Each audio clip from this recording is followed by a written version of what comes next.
ஒரு காலத்தில் அடர்ந்ததும் அழகானதுமான ஒரு பெரிய காடு இருந்தது. அந்த காட்டின் நடுவில் தாமரை தடாகம் என்று அழைக்கப்பட்டு ஒரு பெரிய குளம் இருந்தது. கோடை காலத்தில் கூட இந்த குளத்தில் தண்ணீர் வற்றாது. அந்த காட்டில் மகாபலம் என்ற பெயருடைய ஒரு பெரிய யானை கூட்டம் வாழ்ந்தது. அந்த கூட்டத்தின் தலைவன் மிகவும் வயதான ஆனால் புத்திசாலியான சக்தி. சக்தி தன் கூட்டத்தின் மீது மிகுந்த பாசம் வைத்திருந்தது. சக்தியின் கூட்டத்தில் 3 இளம் யானைகள் இருந்தன. அவை விவேக் தான் மட்டுமே புத்திசாலி என்று நினைத்துக் கொண்டிருந்தது. கமல் தான் மட்டுமே பலசாலி என்று கர்வத்துடன் இருந்தது. அமுதன் அமைதியாகவும் தன்னுடைய எல்லா காரியங்களையும் தனியாகவே செய்து கொள்வதில் விருப்பமாகவும் இருந்தது. இந்த 3 யானைகளும் தங்களுக்குள் எப்போதும் சண்டையிட்டுக் கொள்ளும். எங்கு செல்வது, எதை தின்பது, எந்த வழியில் செல்வது என்பதில் கூட இவற்றுக்குள் ஒற்றுமை இருக்காது. ஒரு நாள் தலைவர் சக்தி அவற்றை கூப்பிட்டு, குழந்தைகளே, நாம் ஒரு கூட்டமாக வாழ்கிறோம்.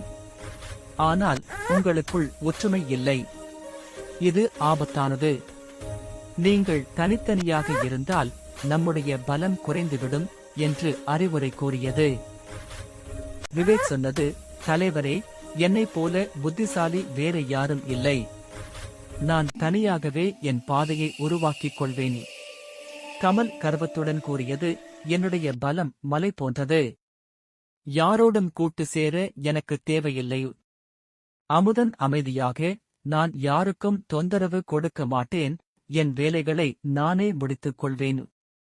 சக்தி சோகத்துடன் தலையாட்டிவிட்டு, சரி, கோடை காலம் வந்துவிட்டது. விரைவில் நாம் தண்ணீர் தேடி வேறு இடத்திற்குச் செல்ல வேண்டும். அதுவரை நீங்கள் தனியாக இருக்கிறீர்கள் என்றால் உங்கள் பலம் என்னவென்று புரிந்து கொள்வீர்கள் என்றது. தனிமை என்னும் பாடம். சில நாட்களுக்குப் பிறகு கோடைக்காலம் தொடங்கியது. தாமரை தடாகத்தில் தண்ணீர் மெதுவாக வற்ற ஆரம்பித்தது. தலைவர் சக்தி தனது கூட்டத்துடன் பயணத்தை தொடங்கியது. ஆனால் விவேக், கமல், அமுதன் ஆகிய 3 யானைகளும் தாங்கள் சொன்னபடி தனியாகவே காட்டுக்குள் சுற்ற ஆரம்பித்தன. கமலின் கர்வம், பலசாலி கமல் அதிக உணவை தேடி அடர்ந்த காட்டுக்குள் சென்றது. அப்போது ஒரு சிறிய ஆனால் ஆழமான பள்ளத்தில் அதன் கால் சிக்கிக் கொண்டது. எவ்வளவு முயன்றும் தன் பலத்தால் மட்டுமே அந்த பள்ளத்திலிருந்து கமலுக்கு வெளியே வர முடியவில்லை. சத்தமிட்டு கத்தியது.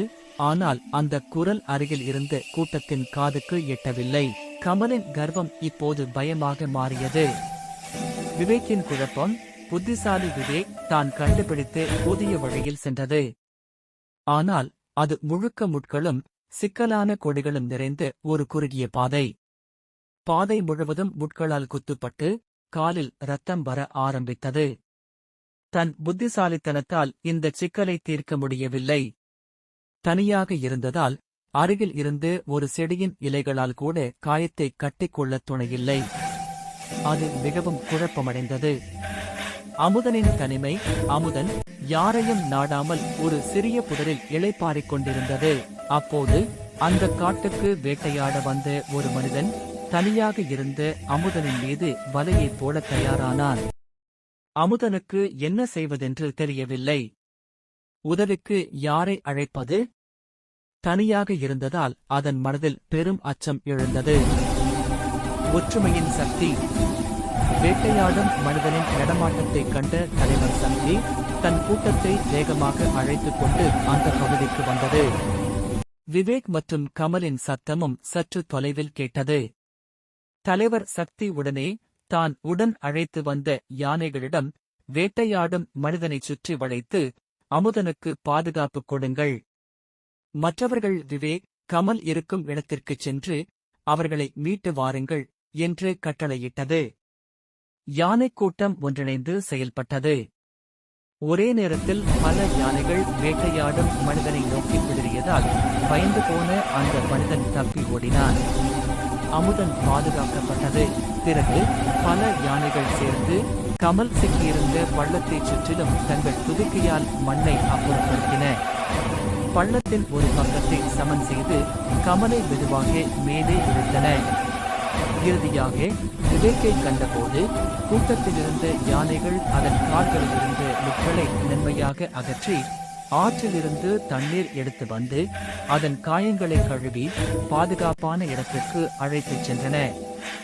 மீண்டு வந்த அந்த 3 இளம் யானைகளும் தங்கள் தவறை உணர்ந்தன. கமல் இப்போது தன் பலத்தை விட கூட்டத்தின் உதவிதான் முக்கியம் என்பதை புரிந்து கொண்டது. விவேக் தன் புத்திசாலித்தனம் உதவி செய்யும் கரங்களுடன் சேர்ந்தால் தான் பலம் வாய்ந்தது என்பதை புரிந்து கொண்டது. அமுதன் தனியாக இருப்பது பாதுகாப்பல்ல, கூட்டத்துடன் இருப்பதே பலம் என்பதை உணர்ந்தது. 3ம் தலைவன் சக்தியின் முன் வந்து, தலைவரே, எங்களை மன்னியுங்கள், எங்களுடைய தனிப்பட்ட பலம் ஏன் என்று புரிந்து கொண்டோம். இன்று முதல் நாங்கள் மூவரும் இந்த கூட்டமும் ஒன்றாகவே இருப்போம் என்று பணிவுடன் உறுதி அளித்தன. சக்தி மகிழ்ச்சியால் தன் தும்பிக்கையை உயர்த்தி, ஒற்றுமையை நம் பலம், ஒருவரையொருவர் மதித்து அன்புடன் இணைந்து செயல்பட்டால் எந்த ஒரு ஆபத்தையும் நம்மால் கடந்து செல்ல முடியும் என்று ஆசி கூறியது. அந்த நாள் முதல் அந்த 3 யானைகளும் அந்த கூட்டத்தின் மிகச்சிறந்த, மிகவும் ஒற்றுமையான அங்கமாக வாழ்ந்தன.